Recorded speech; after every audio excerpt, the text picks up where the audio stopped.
These are some underappreciated books on TikTok that have made me laugh, made me cry, and you need to add them to your library. First up, we have John Kennedy Toole's A Confederacy of Dunces. This is the funniest book I've ever read. I laughed on almost every single page. It's genius, genius, genius, start to finish. I'd say it's a top 5 favorite novel of all time for me. Not only was I laughing at the hilarity of the humor and this lead character, but I also got teary-eyed at times. There are moments that are so sad where you feel such pity for Ignatius, this main character. He's sort of the original neckbeard. John Kennedy Toole really captured this archetype of the haughty, hypochondriac, arrogant, almost Dwight Schrute-esque sort of character who has an eating addiction, who's lazy, who doesn't want to work, prides himself on his intellect, very judgmental toward everyone else. I mean, it's a perfect novel. Unfortunately, Mr. Toole was not able to get this published in his lifetime. He sort of offed himself, and then his mother, after he had passed, took this book to Walker Percy and really forced him to read it. He describes reading this rough manuscript that John Kennedy Toole's mother brought him, and he says, "I read it first with the sinking feeling that it was not bad enough to quit, then with a prickle of interest, then a growing excitement, and finally with an incredulity. Surely it was not possible that it was so good." The book went on to win the Pulitzer Prize for fiction and is an absolute must-read. If you like literary fiction, you like good archetypes, you like good dialogue, you like humor, you like tragedy, this is the book for you. And mine is missing a dust jacket, so I scribbled with marker the title. Maybe that's sacrilege, but maybe it's fitting for a book like that. Next up, we have T.S. Eliot's The Waste Land. This is one of the most famous and important poems in American literature. It's really worth reading. It's all about brokenness. It's very abstract. It's pretty difficult reading. There's different interpretations. There are books of commentary written on The Waste Land that are probably 5 times thicker than The Waste Land itself. It's a real well from which we can draw insight into the human experience. The thunder sequence at the end is so compelling and really elicits an emotional response. It's wonderful free verse, and even if you're not a big poetry fan, I think you'll get a lot out of The Wasteland. So this is The Portable Faulkner, which I recommend everybody pick up a copy of A Portable Faulkner. There are so many different novels you could start with. People debate with Faulkner. Should I start with As I Lay Dying? Should I start with Light in August or Go Down Moses? There's all of these points of debate. I don't really know.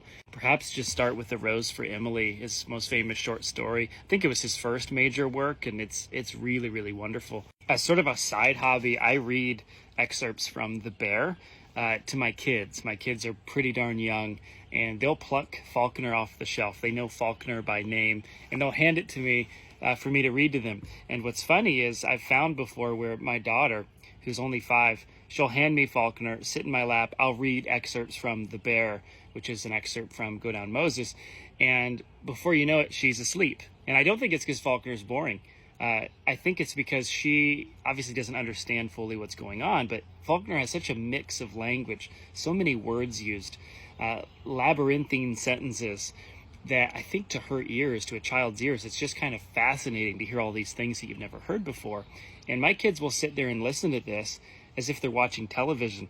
So it's kind of miraculous the impact Faulkner has had, even just in reading in our own household. So grab A Portable Faulkner, read his short stories, read his novels, read excerpts, and just appreciate what he was able to do in the Southern Gothic literary genre. Faulkner truly stands alone. Gina Barrialt, Women in Their Beds. This is her short story collection. She, in my opinion, is the most underappreciated short story writer, perhaps author as a whole, here on TikTok and beyond. In her day, she won the National Book Award, she won the PEN/Faulkner Award, and they're well-deserved. Read her short story, Stone Boy.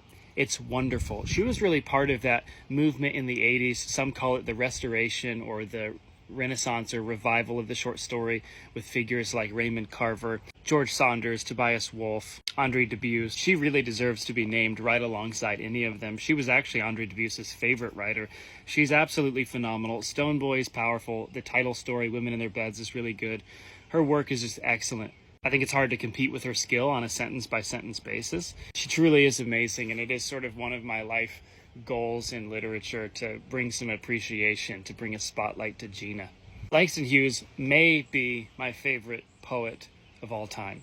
Line upon line, he's just superb. There is an immediacy with his poetry. There's a sense of reflection. Nothing is haphazard. He's not just spitting words on the page. There's intentionality and thought behind everything he's doing. It was somewhat controversial in his day, where he sort of butted heads with others in the Black community because he chose to use the vernacular of the people that he grew up with, which there were other Black figures in that day who were coming into the literary scene and taking their place as intellectuals in American society. And they said, you can't use that vernacular, it's stereotyping. But Hughes disagreed. And he said, no, actually, this is my experience. This is my lens through which I've seen my life, I've seen my community, I've seen my family. I'm going to use that lingo and that language in my poetry. And he did, and he sort of stayed true to what he knew. He's known for writing Harlem and a few other poems, but probably my favorite from his is a poem called The Kids in School with Me. I'll recite it to you. When I studied my ABCs and learned arithmetic, I also learned in public school what makes America tick. The kid in front and the kid behind and the kid across the aisle. The Italian kid, the Polish kid, and the girl with the Irish smile. The colored kid and the Spanish kid and the Russian kid my size. The Jewish kid, the Grecian kid, and the girl with Chinese eyes. We were a regular Noah's Ark, every race beneath the sun, but our motto for graduation was one for all and all for one. The kid in front and the kid behind and the kid across from me. Just American kids together, the kids in school with me. These are some underappreciated goodies. Pick them up and appreciate them.